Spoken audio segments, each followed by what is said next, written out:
এটা সেনাবাহিনীর পক্ষে সম্ভব। আমাদের দেশে 40,000 42,000 সেন্টারে এইরকম সেনাবাহিনী ডিপ্লয় করে, এটা আমরাও বুঝি সম্ভব। কিন্তু ওই সেনা সেখানে সিট করে দিলে সেনাবাহিনীরই গ্রেপ্তার।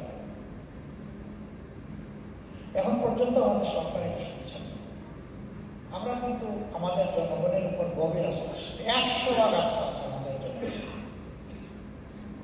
জনগণ যাকে পছন্দ তাকে ভোট দেবে, কিন্তু তার পছন্দের ভোট দেওয়ার পরিবেশ নিশ্চিত করে দিতে হবে সরকার এবং ইলেকশন কমিশন। এখন পর্যন্ত এটি হয়নি, আমরা সবাই কর্তব্য করছি। তবে আমরা আশাবাদী থাকতে চাই এটা হবে, এবং আমরা বলতে চাই এটা করতে হবে।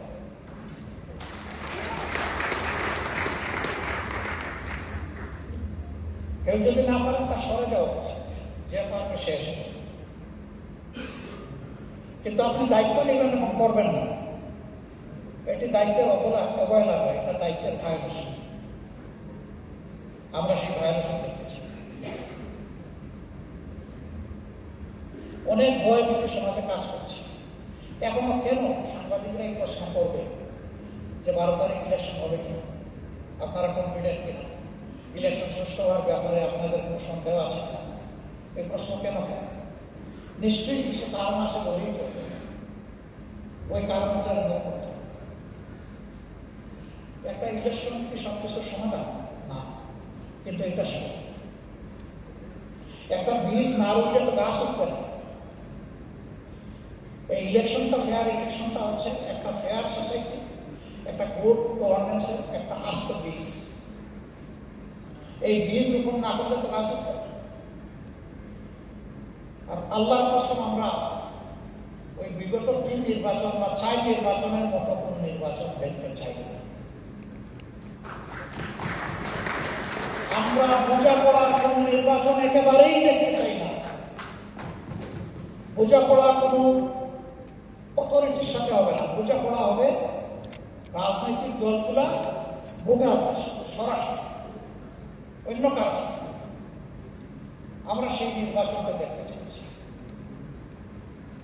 যদি আমরা সবাই মিলে সচেতন দেশবাসী, আমরা যদি সচেতন থাকি, আমাদের বিশ্বাস যদি কেউ কোনো ধরনের মেকানিজম করার চিন্তা মাথায় এসেও থাকে, তারা পালাতে বাধ্য হবে। আমরা ইয়ারকে কথা দিয়েছি, জীবনের 2-4টা হলো ভোট আমরা দিতে পেরেছি। তোমরা পারো না, এবার তোমরা ভোট দিবা, আর তোমাদের ভোটের আমরা পাহারা দেব। আমরা পাহারাদারি করবো তোমাদের ভোটের, তোমরা পাহারাদারি করবো আমাদের ভোট। এই দায়িত্ব তোমাদেরকে নিতে হবে।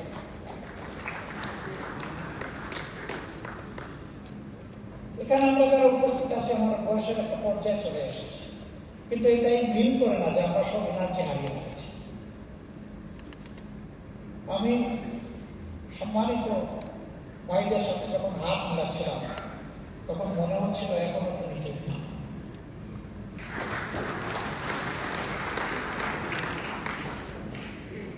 আমি মনে করি হাত না এখনো উঠে গেছেন একটু, যে লেভেলে ছিল। আমি এর চাইতে গভীর বিশ্বাস করি, হার্ট গুলা এর চাইতেও বেশি দাঁড়া। যার মন শক্ত তার হাত শক্ত, তার হাত ভাঙা। ওই ভাঙা হাতে কিছু করা যায়। এই জন্য সব কাজের ইন্টেনশনটা হচ্ছে তার ভোট। আমরা আশা করব আপনারা জাতিতে আগে সেফগার্ড দিয়েছেন, টেরিটোরিয়াল সেফগার্ড। এখন আপনাদের দীর্ঘ অভিজ্ঞতা থেকে সামাজিক দায়বোধের জায়গা, আগের দায়বোধের জায়গা ছিল রাষ্ট্রীয় দায়বোধ, এখন দায়বোধের জায়গাটা হচ্ছে সামাজিক দায়বোধ।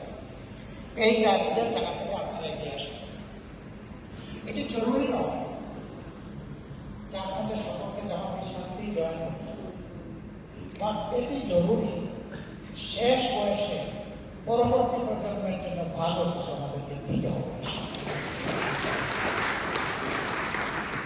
আমি ওয়েল কনফিডেন্ট আপনারা পারবেন, আমরা পারবো। আমরা কমিটেড দেশপ্রেমীগুলোর হাত এক জায়গায় করার চেষ্টা করছি। বলবেন যে এর বাইরে যারা, তারা কি দেশপ্রেমিক না? যদি এটা বোঝার জন্য প্রশ্ন করে বসা হয়, আমরা 3টা বসা দিচ্ছি। এই 3 বসায় যারা টিকবে আমরা বিশ্বাস করি জাতির প্রতি তাদের number 1, will fight together against corruption.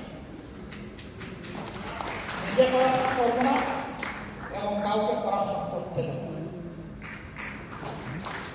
Number 2, justice for all and equal will be assured. গরিবের টাকা নাই, তাই সে বিচার করে না, এটা হবে না। এক মুক্তিযোদ্ধার মেয়েকে তার জীবন ধ্বংস করে, ইজ্জত ধ্বংস করে, তাকে হত্যায় প্ররোচিত করা হয়েছে, সে দুনিয়া থেকে বিদায় নিয়েছে, সে কি আজ পর্যন্ত বিচার পেয়েছে? এই বিচার চোরাবালিতে হয়েছে। আমরা দেখতে চাই ওই বিচারগুলো আগে হবে। আমরা দেখতে চাই না দুর্নীতির লেজ ধরে টানাটানি করা হচ্ছে, আমরা দেখতে চাই দুর্নীতির কান ধরে টান দেওয়া হচ্ছে।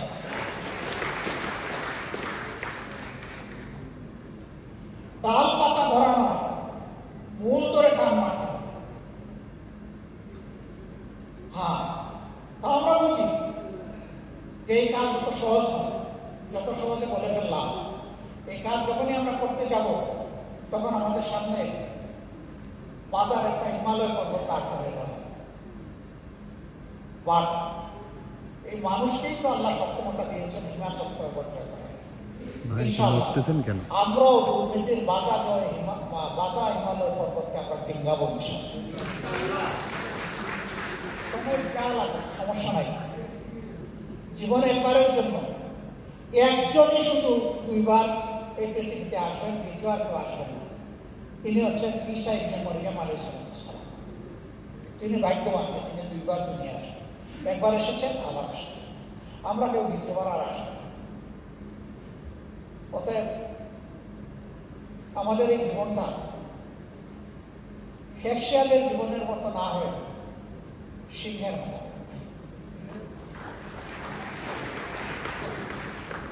জাতির জন্য, মানবতার জন্য লড়াই করে মৃত্যুটা হোক সিংহের মতো। এই কয়েকদিন আগে অত্যন্ত অল্প বয়সের একজন হিরো দুনিয়া থেকে বিদায় নিয়েছে, শরীফ উসমান ইবনে হাদি। আল্লাহ তাআলা তাকে উচ্চ মর্যাদা দান করেন। ও বেঁচে থাকলে দুনিয়ার মানুষের কাছে সেইভাবে আদৃত, সমাদৃত কত কিনা, কিন্তু তার মৌর অসংখ্য অসংখ্য মানুষকে জীবন দিয়েছে।